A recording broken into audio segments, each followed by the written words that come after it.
ایک دفعہ کا واقعہ ہے کہ سرکار غوث اعظم اپنی حلقہ میں بیٹھے ہوئے تھے۔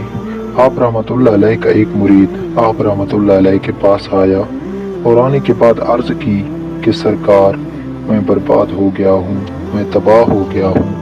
سرکار غوث اعظم نے فرمایا، بتاؤ بات کیا ہے، تمہارے اوپر کون سی مصیبت کا پہاڑ ٹوٹ پڑا ہے؟ تو اس مرید نے عرض کیا کہ سرکار رحمۃ اللہ علیہ، میری عزت کا جنازہ نکل گیا ہے، میری آبرو برباد ہو گئی ہے، میں لٹ گیا ہوں۔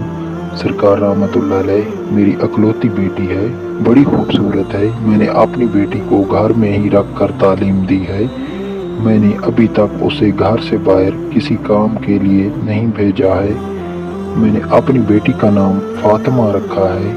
سرکار، میری بیٹی میری اجازت کے بغیر کبھی گھر سے باہر بھی نہیں جاتی، لیکن آج جب میری بیٹی چھت پر گئی تو وہ چھت سے واپس نہیں آئی۔ میری چھت پر دیواریں بھی اتنی اونچی ہیں کہ وہ دیوار پھلانگ کر بھی نہیں جا سکتی، لیکن پھر بھی میں نے اپنے دل کو تسلی دیتے ہوئے اپنے آس پڑوس میں پتہ کروا لیا اور رشتہ داروں نے بھی پتہ کروا لیا ہے، مگر کہیں بھی میری بیٹی کا نام و نشان نہیں ملا ہے۔ سرکار، مجھے میری بیٹی چاہیے اور زندہ چاہیے۔ سرکار رحمۃ اللہ علیہ نے فرمایا، ٹھہر جاؤ۔ غوث اعظم نے اپنی آنکھوں کو بند کر لیا، چند ہی لمحوں کے بعد آنکھیں کھولی اور اپنے اس مرید سے فرماتے ہیں کہ بےتابی کو دور کر دو، تمہاری بیٹی آج ہی ملے گی اور زندہ ملے گی، پوری عزت کے ساتھ ملے گی۔ پھر سرکار غوث اعظم نے فرمایا، اے مرید، کیا تم جانتے ہو کرب کے ویرانے کو؟ تو مرید نے عرض کیا، سرکار، وہ تو بڑا بھیانک جنگل ہے، بڑا دہشت ناک جنگل ہے، دن میں بھی وہاں جاتے ہوئے ڈر لگتا ہے۔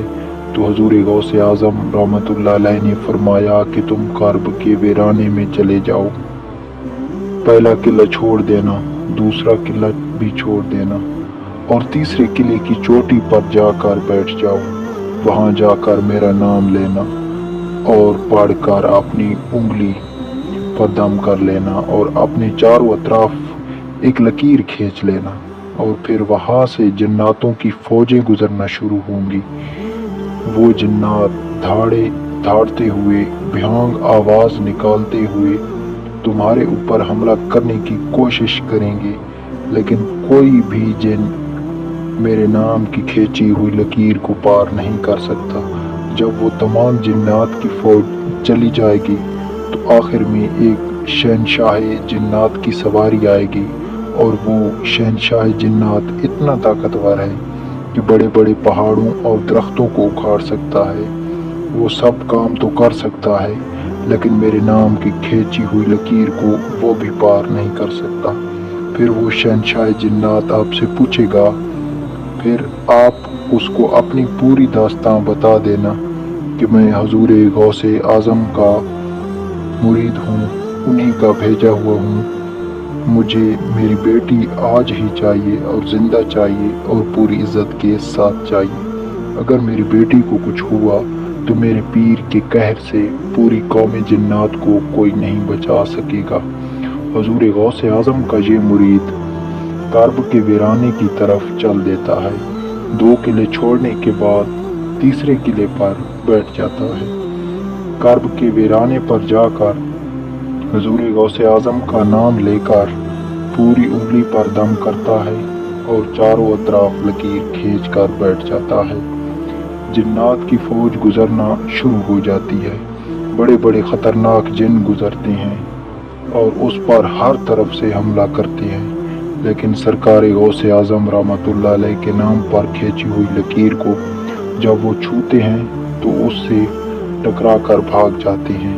سارے جنات کی فوج چلی گئی، آخر میں شہنشاہ جنات کی سواری آتی ہے، وہ اپنی پوری شان و شوکت کے ساتھ آ رہا تھا، جب اس نے اپنے راستے میں ایک انسان کو بیٹھا ہوا دیکھا تو شیر کی طرح دھاڑتا ہوا اور ہاتھی کی طرح چنگھاڑتا ہوا قوت کے ساتھ اس مرید پر حملہ کرنے کے لیے لپکا، لیکن جیسے ہی حضور غوث اعظم کے نام پر کھینچی ہوئی لکیر سے ٹکرایا، وہیں پر گھٹنے ٹیک کر بیٹھ گیا اور اس سے پوچھتا ہے، تم کون ہو اور کہاں سے آئے ہو؟ بات کیا ہے؟ حضور غوث اعظم رحمۃ اللہ علیہ کے مرید نے اپنا پورا مقدمہ پیش کیا کہ اے جنات کے بادشاہ، میں حضور غوث اعظم کا مرید ہوں۔ میری بیٹی چھت پر گئی تھی، وہاں سے میری بیٹی غائب ہو گئی ہے، کوئی جن اس کو اٹھا کر لے گیا ہے۔ مجھے میری بیٹی آج ہی چاہیے اور زندہ چاہیے اور پوری عزت کے ساتھ چاہیے۔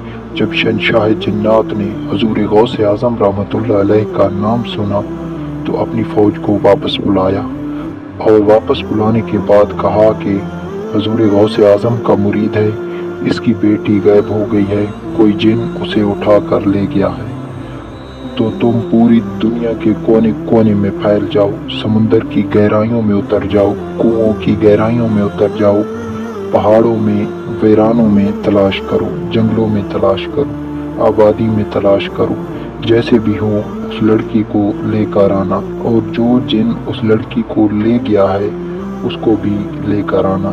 مگر شہنشاہ جنات نے پھر ان لوگوں کو واپس بلایا اور بلانے کے بعد کہا کہ آ کر یہ مت کہہ دینا کہ لڑکی ہمیں نہیں ملی ہے، اس لیے کہ اگر لڑکی جنات کے پاس نہ ہوتی تو حضور غوث اعظم رحمۃ اللہ علیہ اپنے مرید کو میرے پاس کبھی نہیں بھیجتے۔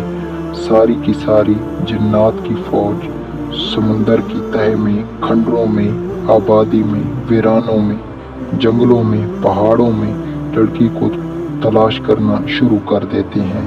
بہت ہی مشکل کے بعد جو جن اس لڑکی کو لے گیا تھا اس کو اور اس لڑکی کو شہنشاہ جنات کے پاس لے جاتے ہیں۔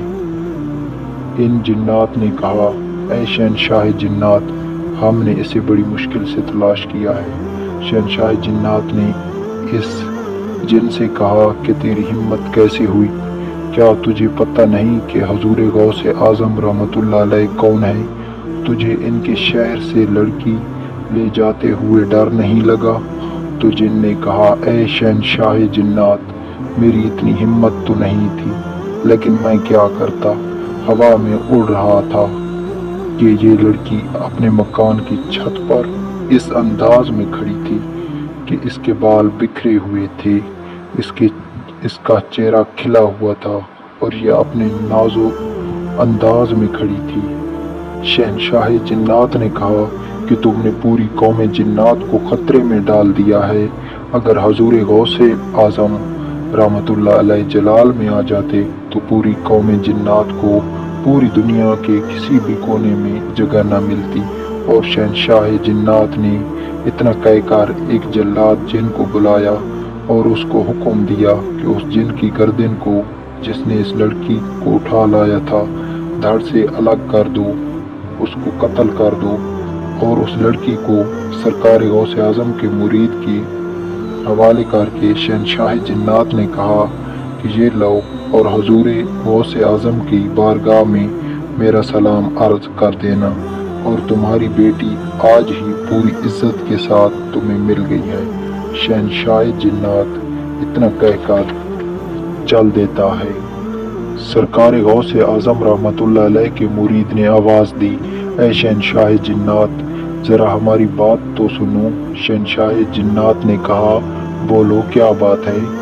تو سرکار غوث اعظم رحمۃ اللہ علیہ کے مرید نے کہا کہ بتاؤ، تم لوگ بھی سرکار غوث اعظم رحمۃ اللہ علیہ کو مانتے ہو؟